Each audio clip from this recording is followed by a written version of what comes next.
Mighty Demons at Waverley, where they outclassed one of their bitter modern-day rivals, Hawthorn. D's are in town. Melbourne's first quarter was their best ever, 9-1 against the Hawks. The eventual winning margin, 54 points.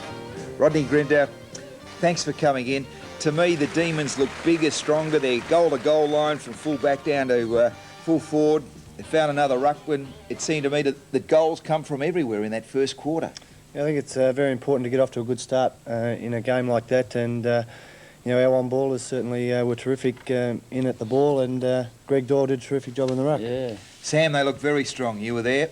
No, I wasn't actually there, Max, but no, I wasn't there. No, I was out at the I was going to ask you where you watched North the Melbourne game. This is where your ruck coach is, isn't it? Melbourne now, is it?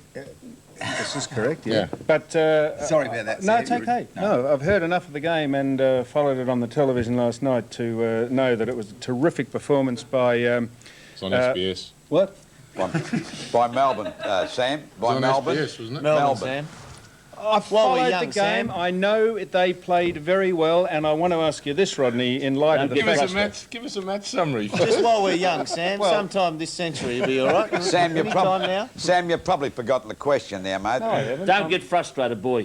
Go straight forward. It was an excellent performance by some of the younger, more mobile big men in the game. Name They've them. certainly... Pardon? Name them. Well, I will name them. Primke, Neitz, Schwartz, Lyons not so young, Jakovic is back because he hasn't played much football, and Jim Steins, and this is what I want to ask Rodney Grinter.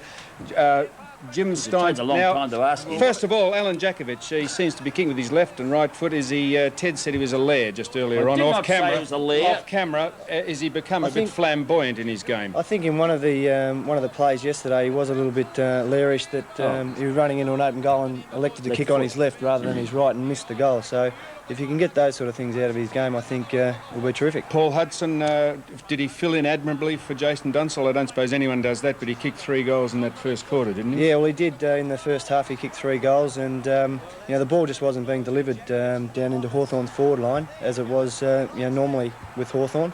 And I even think if Dunsell had been playing, I think the result would have been very similar. We watched you play last week against Geelong. And it was a great game of football by Melbourne. Little Tingay played excellent. This little boy, Hilton, who came from St Kilda. Could I just make a comment? Sorry, Rod. No, it's Ted. Just while with the visions on there's Jim Steins now. Neil Balmer's switched the personnel around. He's got Jim Steins, a Brownlow medalist, in the ruck now playing on the forward line. Yeah, I think that is probably to offset the opposition. The opposition probably go into a Melbourne game thinking that Jim Steins is going to be in the ruck, and with the advantage of having Greg Doyle. Oh, no, now, I know that. Sam, is but they switch it around and that sort of throws them Sorry, off. Ted, I was trying to make the vision pertinent. Hilton and Tingay. Yes. Very quick, very quick. Tingay was formerly with St Kilda, was he not? No, Hilton. Hilton, I should say. Yeah. How come he got away from Cousin me? of Hyatt. Oh, don't be stupid. Hey, they are very quick, aren't they, Rod? Yes, Stephen Tingay and Jeff Hilton have both put in a terrific pre-season, and Jeff's just roaming across the forward line there, kicking a couple of goals each week. And Swartzy, yes, jumping in now and again. So You've got a new lease of life too. well, I guess I'm back onto the back line again and enjoying that role. You got a let-off last week too, didn't you?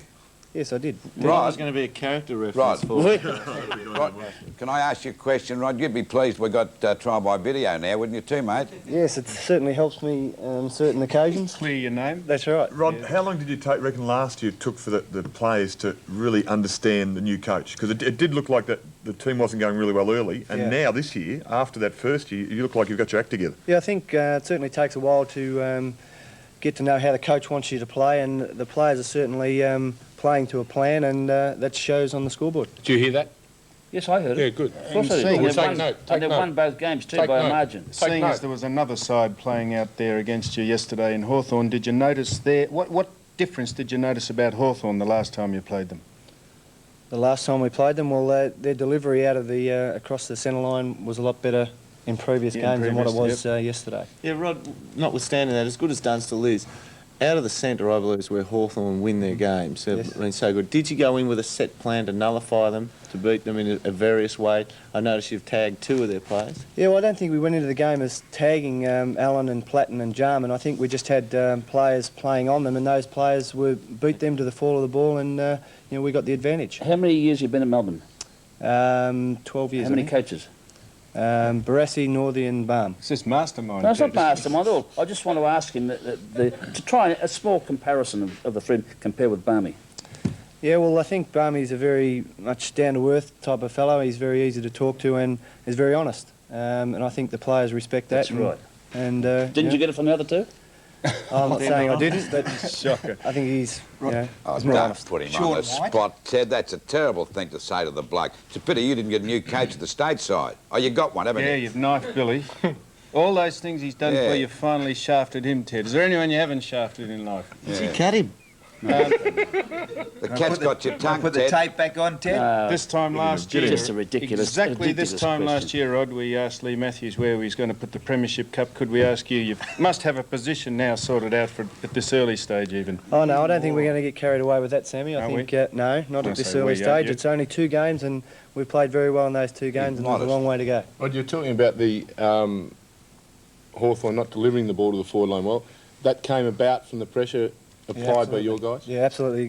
From the centre area there, the Lovitts, the Vineys and the Obs putting pressure on their on-ballers, they weren't able to deliver it freely into He's the an forward underrated line. player, I reckon, than Andrew Obbs, don't you think, Sam? Yes, I do indeed. And I think lot that better than Todd people give Viney him is a credit lot for. better than people give him credit for as well. He's Todd similar to Viney. you, Todd Viney. I think a lot of those Melbourne players have been underrated and they've really improved. They've got a very The good old- combination, talls and smalls. The old D's are back in town, Rodney. Back in town, it's a grand old flag. hitting me. Ronnie, Yeah. thanks At the very much for moment, coming at on. the moment. This is the Footy Show.